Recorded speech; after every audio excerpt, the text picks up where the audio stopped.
Welcome back to my YouTube channel. At kung bago lang kayo sa YouTube channel ko, please subscribe and click the button para ma-update kayo sa mga videos na i-upload ko. So ngayon guys, ituturo ko po sa inyo paano malaman kung na-post na ang inyong contributions sa SSS. Sa video na ito, pakitapos hanggang sa dulo para malaman ang buong impormasyon.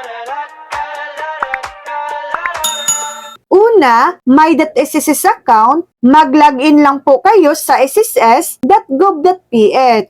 at tingnan ang inyong contribution history.